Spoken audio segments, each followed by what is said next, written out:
Chapter 5 Masters of Longevity. Words of Wisdom from the Longest Living People in the World. When we started working on this audiobook, we didn't want to just research the factors that contribute to a long and happy life. We wanted to hear from the true masters of this art. The interviews we conducted in Okinawa merit their own chapter, but in the section that precedes it, we've provided an overview of the life philosophies of a few international champions of longevity. We're talking about super centenarians, people who live to 110 years of age or more. The term was coined in 1970 by Norris McWhirter, editor of the Guinness Book of World Records. Its use became more widespread in the 1990s after it appeared in William Strauss and Neil Howe's Generations. Today, there are an estimated 300 to 450 super centenarians in the world, although the age of only around 75 of them has been confirmed. They aren't superheroes, but we could see them as such for having spent far more time on this planet than the average life expectancy would predict. Given the rise in life expectancy around the world, the number of supercentenarians might also increase. A healthy and purposeful life could help us join their ranks. Let's take a look at what a few of them have to say. Misao Okawa, 117. Eat and sleep, and you'll live a long time. You have to learn to relax. According to the Gerontology Research Group, until April 2015, the oldest living person in the world was Misao Okawa, who passed away in a care facility in Osaka, Japan after living for 117 years, 27 days. The daughter of a textile merchant, she was born in 1898, when Spain lost its colonies in Cuba and the Philippines, and the United States annexed Hawaii and launched Pepsi-Cola. Until she was 110, this woman, who lived in 3 different centuries, cared for herself unassisted. When specialists asked about her self-care routine, Misao answered simply, eating sushi and sleeping, to which we should add, having a tremendous thirst for life. When they inquired about her secret for longevity, she answered with a smile, I ask myself the same thing. Proof that Japan continues to be a factory of long life. In July of the same year, Sakari Momoi passed away at 112 years and 150 days old. At the time, he was the oldest man in the world, though he was younger than 57 women. Maria Capovilla, 116. I've never eaten meat in my life. Born in Ecuador in 1889, Maria Capovilla was recognized by Guinness as the world's oldest person. She died of pneumonia in 2006 at 116 years and 347 days old, leaving behind 3 children, 12 grandchildren, and 20 great and great-great-grandchildren.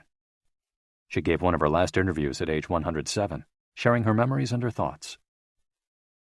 I'm happy, and I give thanks to God who keeps me going. I never thought I'd live so long. I thought I'd die long ago. My husband, Antonio Capovilla, was the captain of a ship. He passed away at 84. We had 2 daughters and a son, and now I have many grandchildren and great-grandchildren.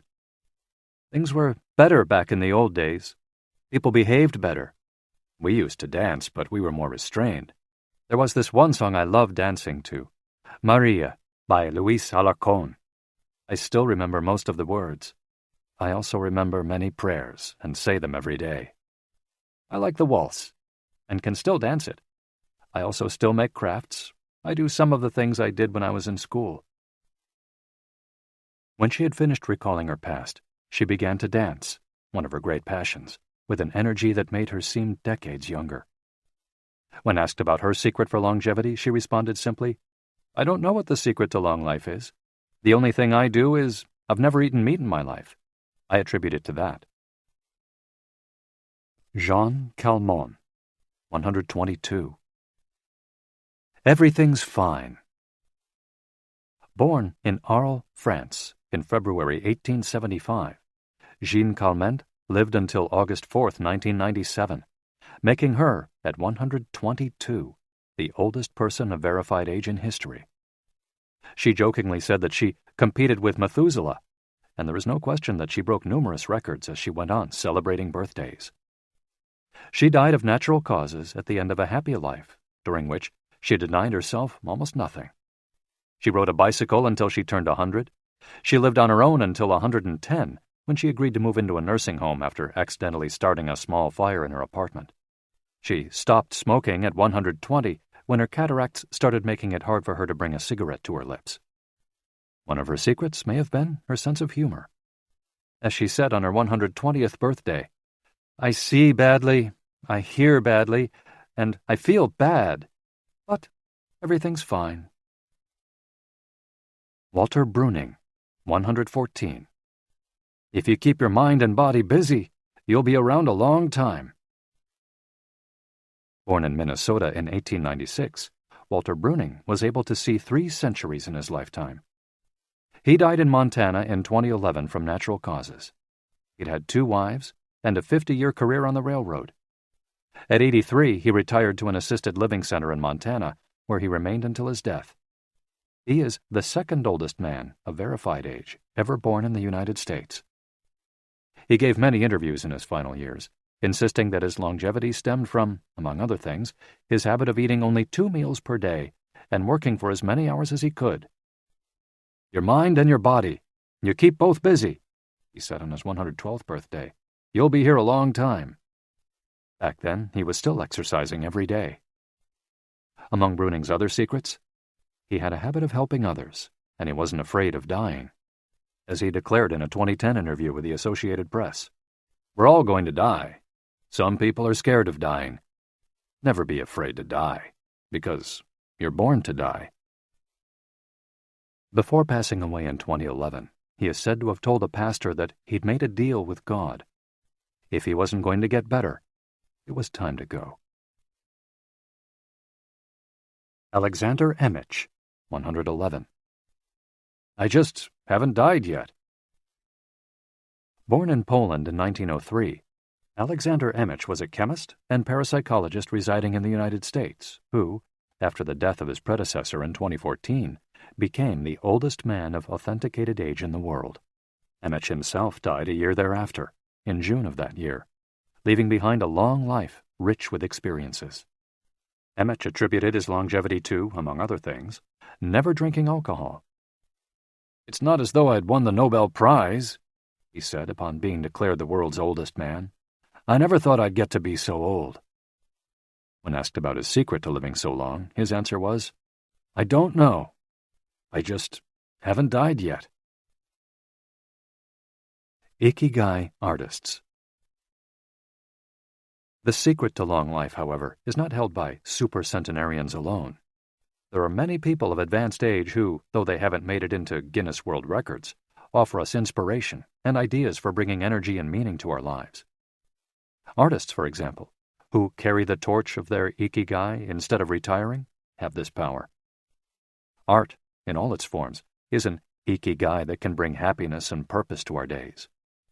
Enjoying or creating beauty is free, and something all human beings have access to. Hokusai, the Japanese artist who made woodblock prints in the ukiyo-e style and lived for 88 years, from the mid-18th to the mid-19th century, added this postscript to the first edition of his 100 Views of Mount Fuji. "All that I have produced before the age of 70 is not worth being counted. It is at the age of 73 that I have somewhat begun to understand the structure of true nature, of animals and grasses, and trees and birds, and fishes and insects. Consequently, at 80 years of age, I shall have made still more progress. At 90, I hope to have penetrated into the mystery of things.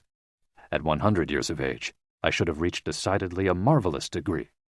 And when I shall be 110, all that I do, every point and every line, shall be instinct with life." Following is our collection of some of the most inspirational words from artists interviewed by Camille Sweeney for the New York Times. Of those still living, none have retired, and all still enjoy their passion, which they plan to pursue until their final breath, demonstrating that when you have a clear purpose, no one can stop you. The actor Christopher Plummer, still working at 86, reveals a dark desire shared by many who love the profession. "We want to drop dead on stage. That would be a nice, theatrical way to go." Osamu Tezuka, the father of modern Japanese manga, shared this feeling. Before he died in 1989, his last words as he drew one final cartoon were, "Please, just let me work." The 86-year-old filmmaker Frederick Wiseman declared on a stroll through Paris that he likes to work, which is why he does it with such intensity. "Everybody complains about the aches and pains and all that, but my friends are either dead or are still working," he said. Carmen Herrera, a painter who just entered her 100th year, sold her first canvas at 89.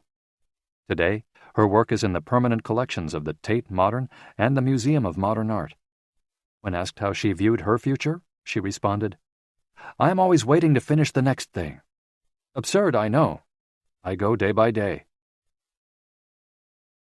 Never stop learning. You may grow old and trembling in your anatomies. You may lie awake at night listening to the disorder of your veins. You may miss your only love. You may see the world about you devastated by evil lunatics, or know your honor trampled in the sewers of baser minds. There is only one thing for it then: to learn. Learn why the world wags and what wags it.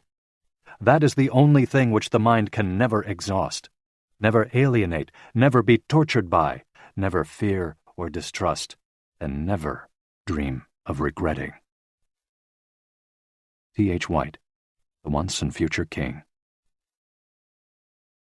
For his part, naturalist and author Edward O. Wilson asserted, "I feel I have enough experience to join those who are addressing big questions.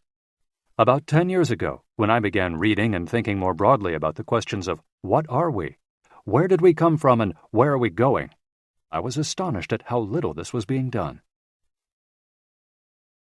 Ellsworth Kelly, an artist who passed away in 2015 at the age of 92, assured us that the idea that we lose our faculties with age is, in part, a myth, because instead we develop a greater clarity and capacity for observation. It's one thing about getting older. You see more. Every day, I'm continuing to see new things. That's why there are new paintings. At age 86, the architect Frank Gehry reminds us that some buildings can take 7 years, from the time you're hired until you're finished, a fact that favors a patient attitude with regard to the passage of time.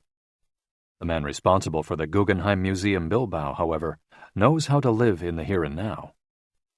You stay in your time. You don't go backward. I think if you relate to the time you're in, you keep your eyes and ears open, read the paper, see what's going on, stay curious about everything, you will automatically be in your time.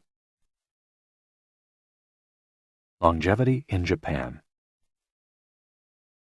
Because of its robust civil registry, many of those verified as having lived the longest are found in the United States. However, there are many centenarians living in remote villages in other countries. A peaceful life in the countryside seems pretty common among people who have watched a century pass. Without question, the international superstar of longevity is Japan, which has the highest life expectancy of any country in the world. In addition to a healthy diet, which we will explore in detail, and an integrated healthcare system in which people go to the doctor for regular checkups to prevent disease, longevity in Japan is closely tied to its culture, as we'll see later on. The sense of community and the fact that Japanese people make an effort to stay active until the very end are key elements of their secret to long life. If you want to stay busy even when there's no need to work, there has to be an Ikigai on your horizon, a purpose that guides you throughout your life and pushes you to make things of beauty and utility for the community and yourself.